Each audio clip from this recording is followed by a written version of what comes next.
क्या सच में जीवन की शांति पाने के लिए हमें सब कुछ छोड़ना पड़ता है, या फिर संसार में रहते हुए, काम करते हुए, परिवार, जिम्मेदारियां और संघर्ष निभाते हुए भी इंसान भगवान को पा सकता है? कुरुक्षेत्र के मैदान में अर्जुन ने यही प्रश्न श्री कृष्ण से पूछा और कृष्ण ने ऐसा उत्तर दिया जो कर्म, वैराग्य और मन की सबसे बड़ी सच्चाई खोल देता है। कुरुक्षेत्र का मैदान तैयार था।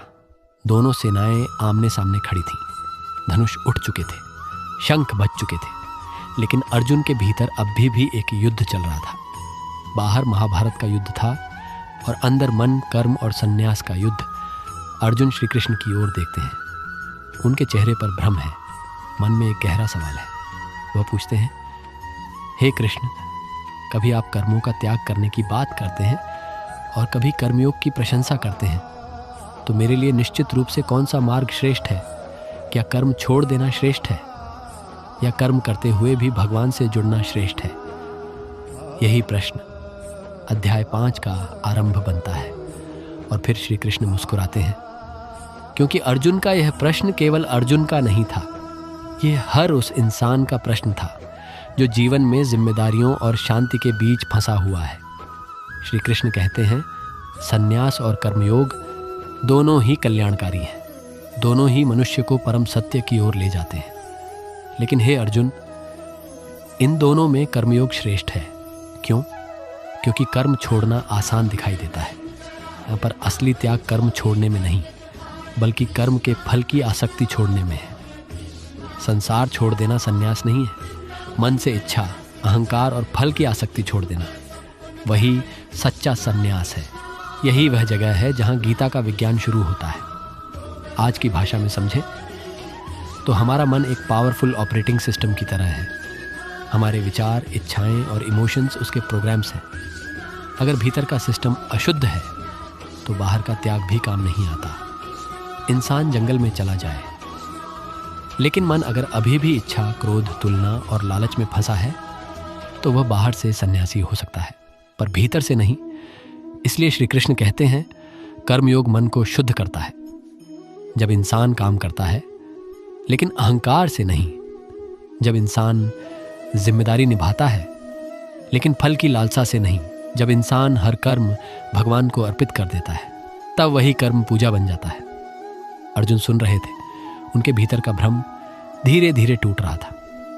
श्री कृष्ण आगे कहते हैं, जो न किसी से द्वेष करता है और न किसी वस्तु की आकांक्षा करता है, वही सच्चा सन्यासी है। यानी सन्यास कपड़ों का नहीं, मन की अवस्था का नाम है। अगर मन में नफरत है तो भगवा वस्त्र भी मन को मुक्त नहीं कर सकते, और अगर मन में समर्पण है तो संसार के बीच रहकर भी इंसान मुक्त हो सकता है। फिर कृष्ण एक और गहरी बात बताते हैं। वे कहते हैं, बुद्धिहीन लोग सांख्य योग और कर्मयोग को अलग अलग समझते हैं, पर ज्ञानी जानते हैं कि दोनों का लक्ष्य एक ही है। जैसे दो नदियां अलग अलग दिशाओं से बहती हैं, लेकिन अंत में समुद्र में मिल जाती है, वैसे ही ज्ञान का मार्ग और कर्मयोग का मार्ग अंत में परमात्मा तक ही ले जाते हैं। लेकिन एक अंतर है, ज्ञान और संन्यास का मार्ग कठिन है, क्योंकि उसमें मन, इंद्रियों और अहंकार पर गहरा नियंत्रण चाहिए। कर्मयोग अधिक सहज है, क्योंकि इसमें इंसान संसार से भागता नहीं, वह संसार में रहकर ही मन को पवित्र करता है। एक माँ अपने बच्चे की सेवा करती है, एक किसान खेत में मेहनत करता है, एक योद्धा धर्म के लिए युद्ध करता है, एक कर्मचारी ईमानदारी से अपना काम करता है। अगर ये सब कर्म भगवान को अर्पित कर दिए जाए तो यही कर्मयोग बन जाते हैं। फिर श्री कृष्ण कर्मयोगी की पहचान बताते हैं। वे कहते हैं, जिसकी इंद्रियां वश में है, जिसका मन निर्मल है, जिसका शरीर अनुशासित है और जो हर प्राणी में उसी आत्मा को देखता है, वह कर्म करते हुए भी कर्मों से लिप्त नहीं होता। यह बात बहुत गहरी है। कृष्ण कहते हैं, तत्व को जानने वाला व्यक्ति समझता है, मैं कुछ नहीं करता। आंखें देखती हैं, कान सुनते हैं, त्वचा स्पर्श करती है, नाक सूंघती है, जीभ स्वाद लेती है, शरीर चलता है, मन सोचता है, सांस आती जाती है। लेकिन आत्मा केवल साक्षी है। जैसे बिजली खुद पंखा नहीं है, बल्ब नहीं है, मोबाइल नहीं है, लेकिन उन सबको चलाती है। वैसे ही आत्मा शरीर की हर क्रिया की साक्षी है, पर स्वयं कर्मों में फंसती नहीं। यही गीता का इनर साइंस है। हमारा शरीर एक बायोलॉजिकल मशीन की तरह काम करता है।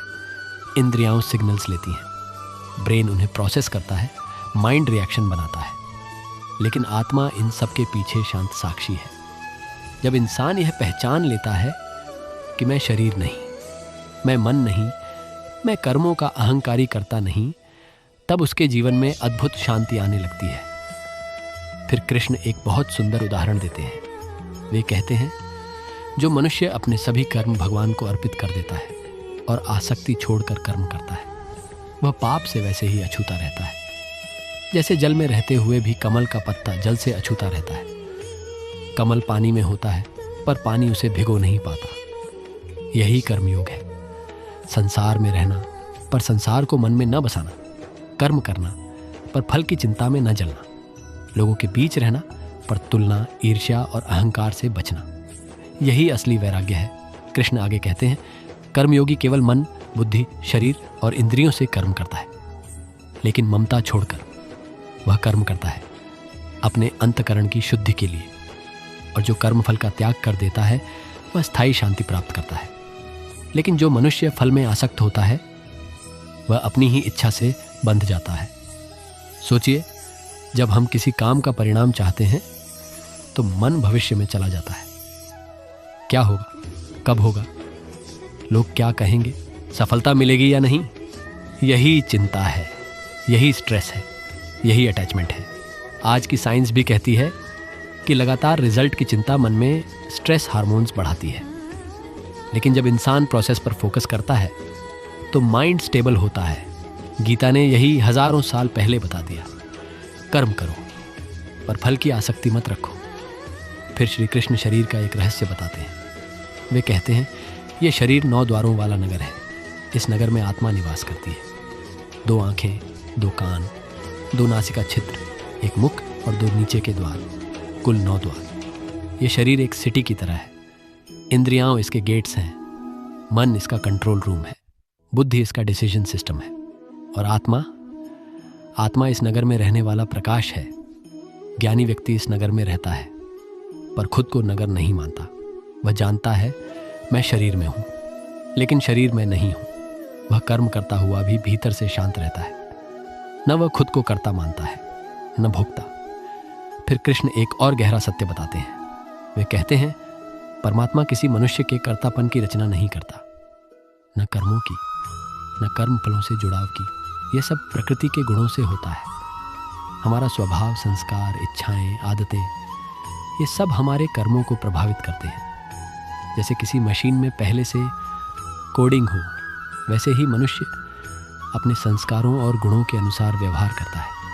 लेकिन इसका मतलब यह नहीं कि हम बदल नहीं सकते, क्योंकि ज्ञान वह शक्ति है जो इस कोडिंग को बदल सकती है। कृष्ण कहते हैं, अज्ञान ज्ञान को ढक देता है और इसी कारण जीव मोह में पड़ जाते हैं। जैसे बादल सूर्य को ढक देते हैं, पर सूर्य खत्म नहीं होता, वैसे ही अज्ञान आत्मा के प्रकाश को ढक देता है, पर आत्मा का प्रकाश कभी मिटता नहीं। जब विवेक जागता है तो ज्ञान सूर्य की तरह प्रकट होता है और उस प्रकाश में परम सत्य दिखने लगता है। फिर कृष्ण बताते हैं कि ज्ञानी व्यक्ति कैसा होता है, जिसकी बुद्धि परमात्मा में स्थिर हो जाती है, जिसका मन परमात्मा में लग जाता है, जिसकी स्थिति परम सत्य में हो जाती है। वह ज्ञान के द्वारा पापों से मुक्त होकर परम गति को प्राप्त करता है। लेकिन इस ज्ञान की सबसे बड़ी पहचान क्या है? समदृष्टि।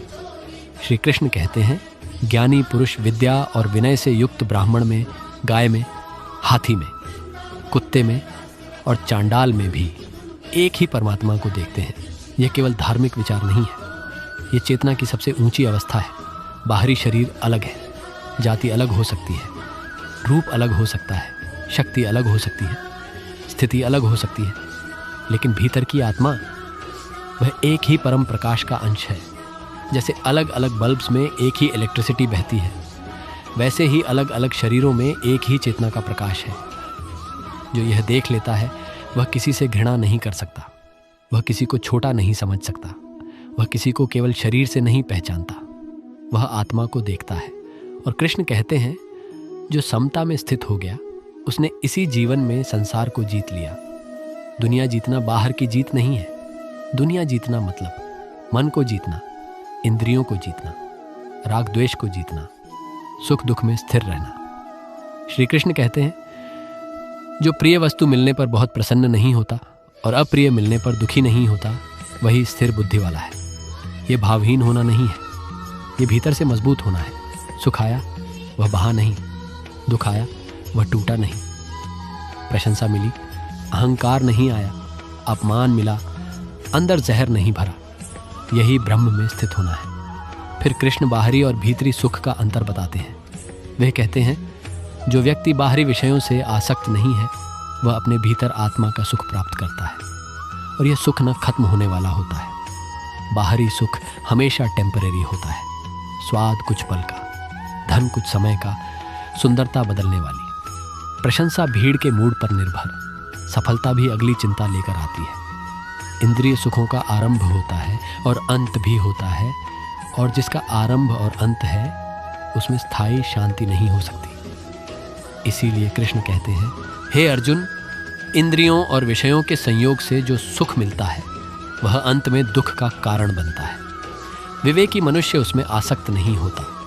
आज की न्यूरोसाइंस भी बताती है कि बाहरी प्लेजर्स डोपामिन स्पाइक देते हैं। कुछ देर एक्साइटमेंट बढ़ती है, फिर मन और ज़्यादा चाहता है और यही क्रेविंग बन जाती है। गीता कहती है, क्रेविंग ही बंधन है। जब तक मन बाहर के सुख के पीछे भागता रहेगा, तब तक भीतर की शांति छिपी रहेगी। फिर कृष्ण काम और क्रोध पर आते हैं। वे कहते हैं, जो मनुष्य शरीर छूटने से पहले ही काम और क्रोध के वेग को सहन कर लेता है, वही योगी है, वही सुखी है। कामना पूरी ना हो तो क्रोध आता है, क्रोध आए तो बुद्धि ढक जाती है, बुद्धि ढके तो निर्णय बिगड़ता है, निर्णय बिगड़े तो जीवन बिगड़ता है। इसलिए जो इच्छा और क्रोध के तूफान को रोकना सीख गया, जिसे वह बाहर से साधारण दिख सकता है पर भीतर से योद्धा है। असली युद्ध कुरुक्षेत्र में नहीं था, असली युद्ध मन के भीतर था, और जो मन को जीत ले उससे बड़ा विजेता कोई नहीं। श्री कृष्ण फिर कहते हैं, जो मनुष्य परमात्मा में सुख पाता है, परमात्मा में रमण करता है और परमात्मा में ही ज्ञान देखता है, वह ब्रह्म निर्वाण को प्राप्त करता है।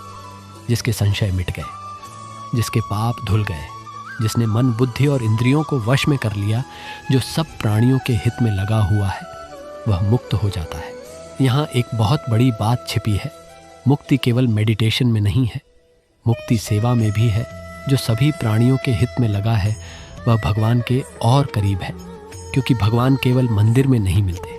भगवान करुणा में मिलते हैं, सेवा में मिलते हैं, समर्पण में मिलते हैं, किसी के आंसू पोंछने में मिलते हैं, किसी भूखे को भोजन देने में मिलते हैं, किसी दुखी को साहस देने में मिलते हैं। फिर अध्याय के अंत में श्री कृष्ण ध्यान और आत्मनियंत्रण का मार्ग बताते हैं। वे कहते हैं, बाहरी विषयों को बाहर ही छोड़ दो, दृष्टि को भौहों के बीच स्थिर करो, प्राण और अपान को संतुलित करो, इंद्रियों, मन और बुद्धि को वश में करो, इच्छा, भय और क्रोध से मुक्त हो जाओ।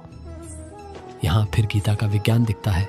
सांस केवल ऑक्सीजन लेने की प्रक्रिया नहीं है, सांस मन की गति से जुड़ी है। जब सांस तेज होती है, मन अस्थिर होता है। जब सांस शांत होती है, मन शांत होने लगता है। इसीलिए योग में प्राणायाम को इतना महत्व दिया गया, क्योंकि सांस के माध्यम से मन को नियंत्रित किया जा सकता है। कृष्ण कहते हैं, जो मुनि इच्छा, भय और क्रोध से मुक्त हो गया, वह सदा मुक्त है।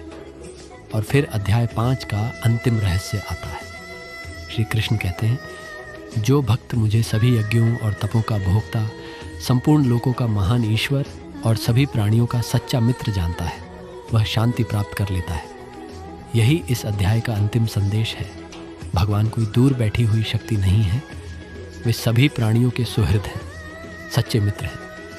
वे हमारे कर्मों को देखते हैं, लेकिन उससे भी अधिक हमारे भाव को देखते हैं। अगर कर्म में अहंकार है तो वह बंधन बनता है, अगर कर्म में समर्पण है तो वह मुक्ति बनता है, अगर कर्म फल के लिए है तो चिंता देता है, अगर कर्म भगवान के लिए है तो शांति देता है। अर्जुन अब पहले जैसे नहीं रहे, उनके प्रश्न बदल चुके थे, उनका मन गहराई से सुन रहा था। कृष्ण ने उन्हें बता दिया था कर्म छोड़ना जरूरी नहीं, कर्म में आसक्ति छोड़ना जरूरी है।